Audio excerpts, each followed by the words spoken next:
Hello दोस्तों, आपका स्वागत है AWT चैनल में। और मैं भूपेंद्र सिंह, जीव विज्ञान प्रवक्ता, आपके सामने लेके आया हूँ chapter sexual reproduction in flowering plant, यानी पुष्पी पौधे लैंगिक जनन किस प्रकार करते हैं। आइए हम इसमें पढ़ते हैं कि किस तरीके से ये रिप्रोडक्शन करते हैं सेक्सुअल प्लांट्स। यहाँ पर हमारे टॉपिक्स दिए गए हैं, जिसमें मैं आपको बताऊंगा इंट्रोडक्शन पुष्पी पौधों के बारे में। दूसरा होगा हमारा सिंपली लर्न फ्लावर डायग्राम, यानी जो फ्लावर का डायग्राम होता है वो बच्चों के लिए बहुत टफ पड़ता है, जिसको हम सिंपली ड्रॉ करेंगे और उनके एक एक चीज़ के बारे में सीखेंगे। इंट्रोड्यूस मेल रिप्रोडक्टिव ऑर्गन, जो फ्लावर का जो पार्ट होता है, मेल रिप्रोडक्टिव ऑर्गन जो होता है, नर जननांग जो होता है, उसको हम स्टिमेन कहते हैं, और स्टिमेन को हिंदी में बोला जाता है पुंकेसर, जो कि इसका मोस्ट इंपॉर्टेंट पार्ट है, यानी पॉलिनेशन के लिए या फर्टिलाइजेशन के लिए यही पार्ट मोस्ट इंपॉर्टेंट रहेगा। अगला आता है इंट्रोड्यूस मेल रिप्रोडक्टिव ऑर्गन, जिसको हम मादा जननांग कहते हैं, और मादा जननांग जो होता है वो पिस्टिल यानी जायांग कहलाता है। पिस्टिल यानी जायांग कहलाता है, यानी पुंकेसर का होना और जायांग का होना बहुत जरूरी है। अगर ये दोनों नहीं होंगे तो हमारा जो लास्ट टॉपिक है पॉलिनेशन, ये वाली क्रिया नहीं होगी। तो देखते हैं इसमें, लेट्स स्टार्ट द टॉपिक। अब हम अपने टॉपिक्स पर आते हैं। सबसे पहले आपके सामने जो डायग्राम दिखाई दे रहा है वो है पार्ट्स ऑफ फ्लावर का। किसका है? पार्ट्स ऑफ फ्लावर का। तो सबसे पहले हम पार्ट्स ऑफ फ्लावर में देखते हैं कि एक जो डंठल वाला पोर्शन है ग्रीन कलर का, जिसपे लिखा हुआ है स्टेम, यानी ये वो पार्ट होता है जो पौधे से यानी प्लांट से जुड़ा हुआ होता है। इसको हम जब प्लगिंग करते हैं, तोड़ते हैं, तो ये वाला पार्ट क्या है, फ्लावर को पूरा लेकर आ जाता है। स्टेम के बाद में आपको ग्रीन कलर की लीव्स दिखाई दे रही होंगी। ये जो लीव्स होती हैं, जब ये फ्लावर बन रहा होता है तो जो बड होती है वो बड को प्रोटेक्ट करती है, और जब फूल खिल जाता है तो ये सेपल बन जाती है। और सेपल को, एक पत्ती को तो सेपल बोलेंगे, बट इसका जो यूनिट होगी, जो इकाई होगी, यानी 1 2 3 4 5 जितनी भी यूनिट होंगी, जितनी भी इकाइयों में होगी, तो उसको हम क्या कहते हैं? कोरोला, कैलिक्स कहते हैं। क्या कहते हैं? कैलिक्स कहते हैं। और कैलिक्स को हिंदी में बोला जाता है बाह्य दल पुंज। बाह्य दल पुंज, जो मैं पुंज बोल रहा हूं वो यूनिट का नाम है, यानी यूनिट अगर हम बताएंगे तो पुंज बोला जाएगा, अगर हम एक को बताएंगे सेपल को तो उसको हम बाह्य दल कहते हैं। नेक्स्ट है हमारा, इसके बाद में सेपल्स के बाद में हमारी आती हैं कलरफुल पेटल्स, जिनको देखकर हम आकर्षित होते हैं, कीट मकोड़े आकर्षित होते हैं, पॉलिनेशन की क्रिया होती है, सुगंध आती है, मधुमक्खी आती है, शहद लेने के लिए आती हैं, इन्हीं को देखकर आती हैं। तो इसकी एक पत्ती को बोलेंगे हम पेटल, और पूरी यूनिट को बोलेंगे कोरोला। क्या बोलेंगे? कोरोला। और हिंदी में इसको बोला जाता है दल पुंज, यानी ये सभी दल होते हैं, और जब ये यूनिट में रहेंगे तो इनको पुंज बोला जाएगा।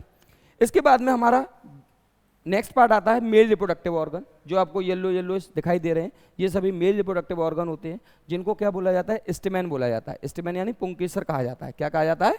पुंकेसर कहा जाता है। और जो पुंकेसर होता है इसमें दो भाग हैं, एक एंथर यानी पुमंग, और दूसरा फिलामेंट यानी तंतु, जिससे ये जुड़ा हुआ रहता है।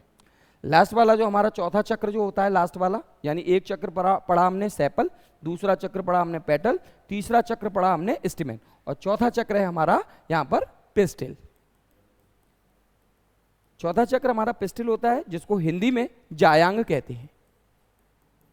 ये मादा जननांग का भाग होता है, जिसमें 3 भाग कंटेन होते हैं, यानी जुड़े हुए होते हैं। एक तो स्टिग्मा, सबसे ऊपर वाले भाग को स्टिग्मा कहते हैं, हिंदी में इसको वर्तिकाग्र कहा जाता है। दूसरा होता है स्टाइल, इसको वर्तिका कहा जाता है। और तीसरा होता है ओवरी, जिसको अंडाशय कहा जाता है। इस तरीके से जो पिस्टिल है वो स्टिग्मा यानी वर्तिकाग्र, स्टाइल यानी वर्तिका, और ओवरी यानी अंडाशय से मिलकर बना होता है, जिसको हम मादा जननांग कहते हैं। देखते हैं इनके बारे में हम। द्विलिंगी पुष्प के भाग यानी पार्ट्स ऑफ एंजियोस्पर्म प्लांट, जो द्विलिंगी पुष्प होते हैं उनको हम एंजियोस्पर्म प्लांट कहते हैं, और एंजियोस्पर्म प्लांट जो होता है उसको हिंदी में कहा जाता है आवृत बीजी। आवृत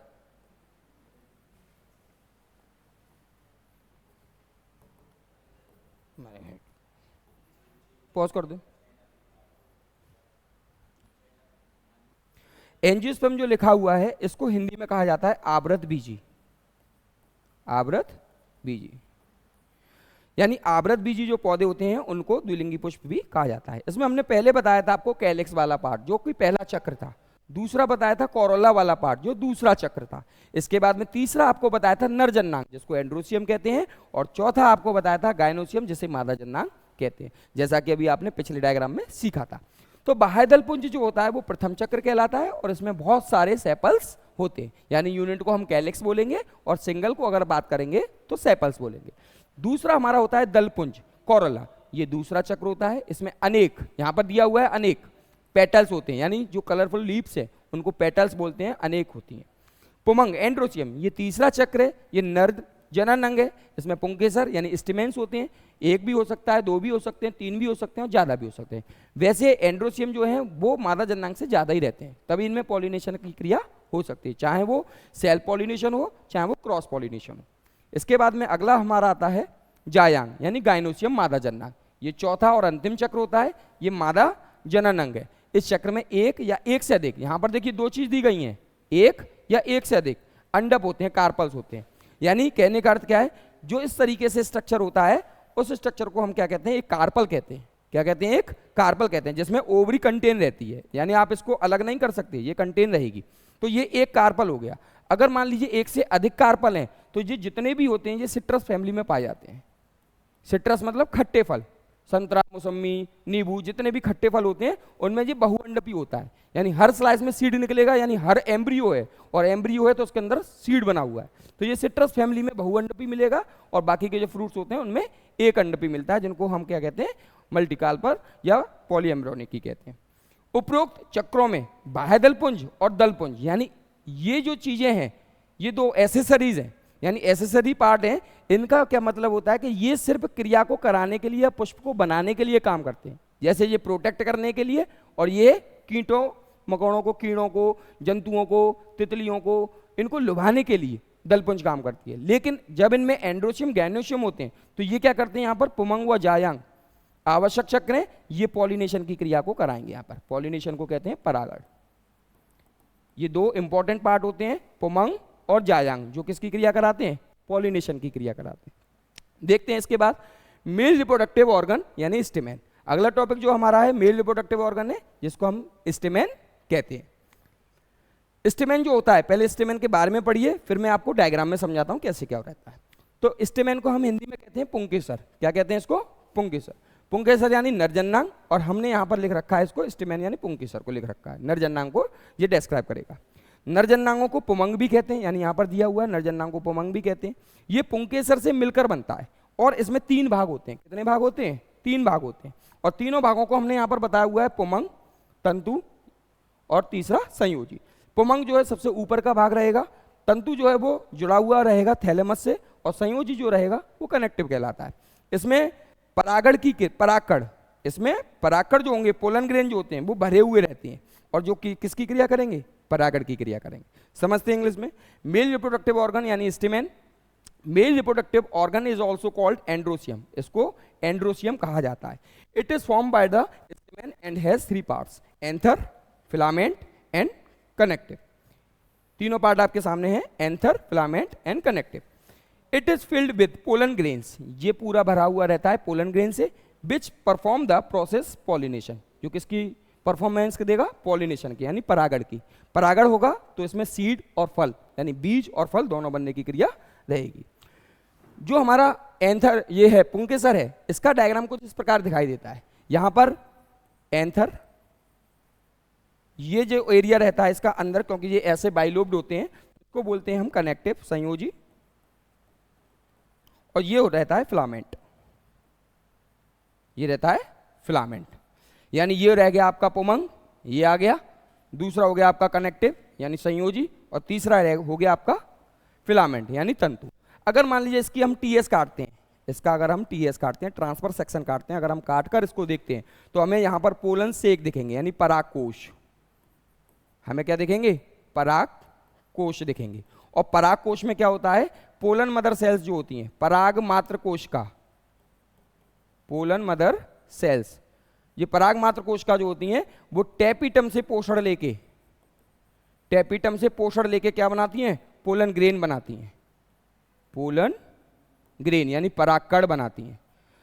जितनी भी सेल्स बनती हैं वो मदर सेल से ही बनती हैं, चाहे हम हो, आप हो, कोई भी हो, जितनी भी सेल बनेंगी वो मदर सेल से ही बनेंगी। तो मदर सेल किसी ना किसी से न्यूट्रिशन लेती होगी, तो वो न्यूट्रिशन देने वाला कौन है, टेपिटम। जब ये न्यूट्रिशन लेगी तो पोलन मदर सेल मैच्योर होने के बाद में, परिपक्व होने के बाद में पोलन ग्रेन में बदल जाती है। आगे देखते हैं स्ट्रक्चर ऑफ एंथर। जैसा कि अभी आपको बताया, ऊपर का भाग जो है एंथर कहलाता है, यहीं पर कनेक्टिव रहता है, यहीं पर फिलामेंट रहता है, जैसा कि आपको डायग्राम में भी दिखाई दे रहा है। पोलन सेक आपको दिखाई दे रहे होंगे, ये पूरा पोलन सेक इस तरीके से रहता है, इस तरीके से, ये पीछे की तरफ भी रहेगा, यानी इसमें 4 परागकोश दिखाई देते हैं आपको। कितने परागकोश दिखाई देते हैं? 4 परागकोश। इसमें 2 पालियां होती हैं। इसको अगर मैं डिवाइड कर दूं तो एक पाली ये है, दूसरी पाली ये है।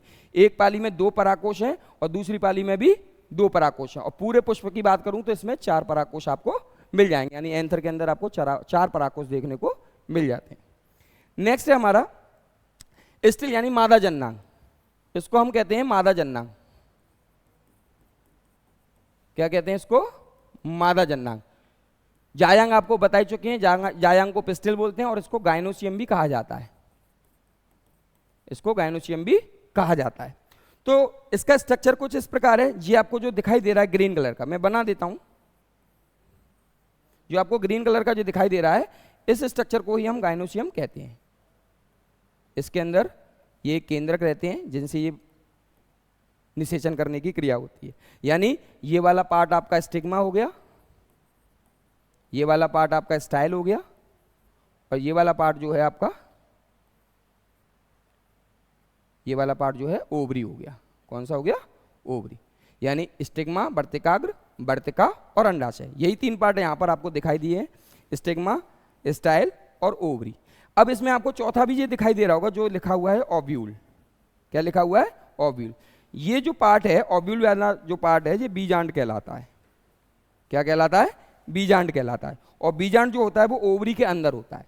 कुछ संरचना इस तरीके से दिखाई देती है। बीजांड की संरचना कुछ इस तरीके से दिखाई देती है, जिसमें बीजांड का फॉर्मेशन ये है, ऊपर वाला भाग जो है वो चलाजा कहलाता है, इसको बोलते हैं निभाग हिंदी में।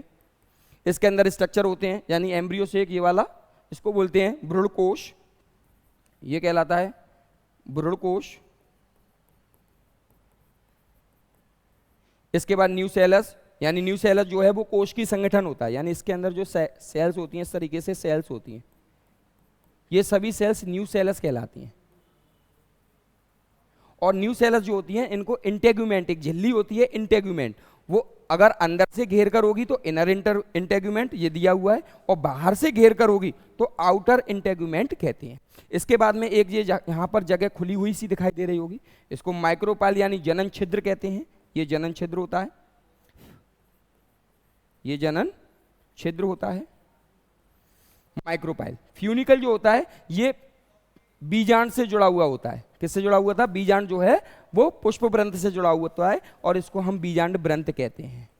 बीजांड ग्रंथ कहते हैं, यानी जो भाग पुष्प ग्रंथ से जुड़ा होता है उसको हम फ्यूनिकल यानी बीजांड कहते हैं। और हाइलम जो है वो निभाग है।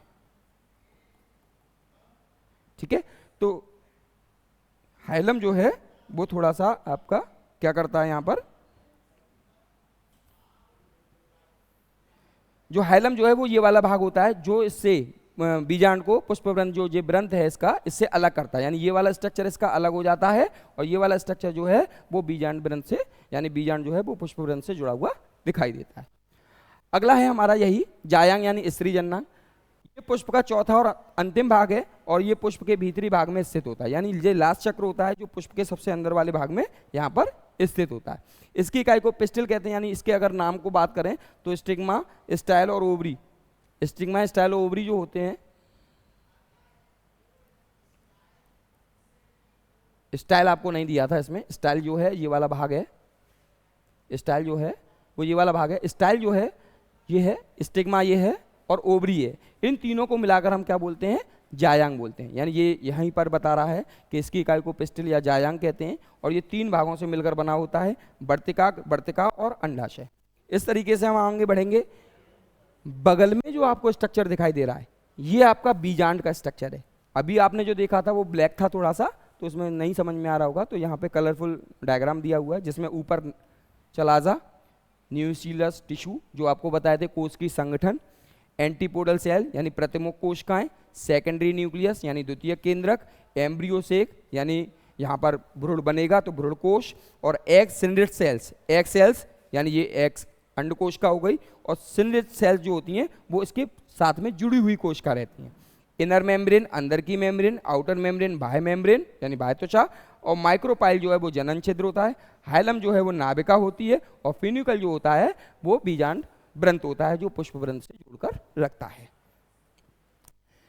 इसके बाद में जब हम दोनों नर जननांग और मादा जननांग के बारे में स्टडी कर लेते हैं तो एक सबसे अच्छा प्रोसेस होता है पॉलिनेशन, जब हमें फल भी मिलेगा, फल भी मिलेगा और बीज भी मिलेगा। तो जब पॉलिनेशन की क्रिया होती है तब पॉलिनेशन की क्रिया होने के बाद में एक फर्टिलाइजेशन होता है जिसको हम क्या कहते हैं, डबल फर्टिलाइजेशन कहते हैं। अब ये कैसे होती है, सबसे पहले एक एंथर आता है, जैसे ये एंथर दिया हुआ है, एक एंथर से पोलन ग्रेन आएगा, यानी एंथर यहाँ पे मैं आपका बना देता हूँ छोटा सा, यहाँ से क्या होगा, एक एंथर इस तरीके से, एंथर से निकलकर पोलन ग्रेन इस तरीके से इस पे आएगा जिसको बोलते हैं परागकण, है ना। यानी पुमंग से परागकण आया किस पर, वर्तिकाग्र पर, और वर्तिकाग्र से क्या किया परागकण ने, एक पराग नलिका बनाई। क्या बनाई, पराग नलिका। क्या बनाई, पराग नलिका। और ये पराग नलिका जो है वो ओवरी में पहुंच जाती है और इसके अंदर 2 सेल्स होती हैं, इसमें लिखा हुआ है शुक्राणु केंद्रक, इसमें लिखा हुआ है शुक्राणु केंद्रक। तो 2 केंद्रक होते हैं, एक यहाँ पर और एक यहाँ पर। इसका क्या रहता है, फॉर्मेशन क्या रहता है कि एक केंद्रक जो है वो तो एक सेल के साथ में, जो आपने अभी देखा था यहाँ पर पीछे, एक केंद्रक जो है वो तो एक सेल के साथ में यहाँ पर फर्टिलाइजेशन करेगा, और जो दूसरा केंद्रक है वो यहाँ पर फर्टिलाइजेशन करेगा। तो आपको दिखाई दे रहा होगा, पहले से एक है, दूसरा पहुंच गया तो 2n फर्टिलाइजेशन हुआ। कौन सा हुआ, 2n। और यहाँ पर 3 हो गए तो ये हो गया 3n फर्टिलाइजेशन। जब एक ही ओवरी के अंदर 2 बार फर्टिलाइजेशन होता है तो इसको हम क्या कहते हैं, डबल फर्टिलाइजेशन कहते हैं। जब एक ही ओवरी के अंदर 2 बार फर्टिलाइजेशन होता है 2n और 3n तो इसको हम क्या कहते हैं, डबल फर्टिलाइजेशन कहते हैं। और डबल फर्टिलाइजेशन के बाद में क्या होता है, पोलर न्यूक्लियाई, एंडोस्पर्म न्यूक्लियस बनते हैं, एम्ब्रियो या सीड बनते हैं, फिर जो बीज बनता है, बीज से फिर पौधा बन जाता है। तो डबल फर्टिलाइजेशन जो है वो ऐसे पौधों में या ऐसे पुष्पों में होता है जिसमें सीड बनते हैं। अगर मान लीजिए किसी पौधे में, किसी पुष्प में 3n की क्रिया नहीं होती है तो उनके फलों में बीज नहीं बनेंगे, जैसे कि केला, अनानास और अंगूर, इनमें त्रिसंलयन की क्रिया नहीं होती है तो इन फलों में बीज नहीं बनते, और जिन फलों में 3n की क्रिया होती है उनमें बीज बनते हैं। तो इस तरीके से हमारा जो मादा जननांग था ये पूरा हमने स्टडी किया और हमने देखा कि लैंगिक जनन किस प्रकार होता है पुष्पों में। अगर आपके कोई भी डाउट्स होते हैं तो आप अपना कमेंट में डाउट्स पूछ सकते हैं, जिसके लिए मैं आपको क्लास दे सकते हैं अलग से। और ये जो हमारा चैनल है AWT, इसको आप सब्सक्राइब करें, इस पर नई नई वीडियो बायोलॉजी की आती रहेंगी और आपको